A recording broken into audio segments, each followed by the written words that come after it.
এই দেশের উন্নয়ন এবং মানুষের ভাগ্য পরিবর্তন ছাড়া অন্য কোনো ব্যক্তির ভাগ্য পরিবর্তন করা হবে না, কোনো অবস্থাতেই না।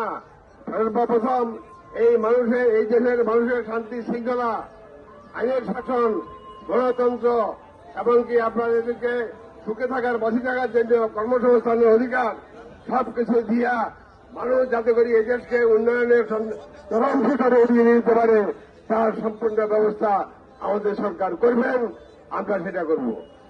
কিন্তু তার সাথে সাথে আরেকটা কথা উপর থেকে নির্দেশ দেওয়া হয়েছে, আমরা যখন ক্ষমতায় যাব, ক্ষমতা গেলে কিছু লোক কিন্তু গুন্ডাবাটা হয়ে যায়, টানাটানি শুরু করে, শহর গুন্ডামি শুরু করে।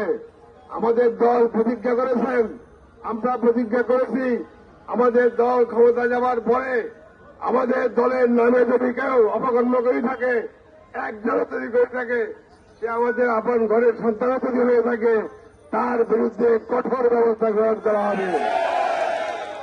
আর কোন অবস্থানে বাংলাদেশে দুর্নীতি গুন্ডামি করতে দেওয়া হবে না। আগামী 12 তারিখে প্রস্তুতি গ্রহণ করুন। আগামী 12 তারিখে নির্বাচনে আমরা আমাদের সাথে প্রত্যেক ঘরের মা বোনদেরকে আপনারা ভোট কেন্দ্রে নিয়ে যাব, আমরা ভোট কেন্দ্রে নিয়ে যাব। সবাই ভোটের মাধ্যমে এদেশে সরকার প্রতিষ্ঠা হবে।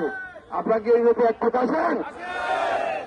প্রত্যেকটা মহিলা এবং পুরুষের অধিকার সমান, সুতরাং প্রত্যেকটা মহিলাকে আমরা নিয়ে যাব এবং সেই ভোটে জিতার পরে তারপরে আমরা আরো কিছু কাজ করব। সেটা হচ্ছে যে ফেনীতে একটা বিশ্ববিদ্যালয় প্রতিষ্ঠা করা হবে, ইঞ্জিনিয়ারিং কলেজ করা হবে, মেডিকেল কলেজ করা হবে। এই ছাড়াও যত রকমের উন্নয়নের প্রয়োজন, যেখানে যেটা প্রয়োজন সেইভাবে কাজ করি। আপনাদের মঙ্গল কামনার জন্য আমরা সেই কাজে অগ্রগামী হব। আপনারা সবাই আশীর্বাদ কামনা করতেছি, আপনারা দোয়া করুন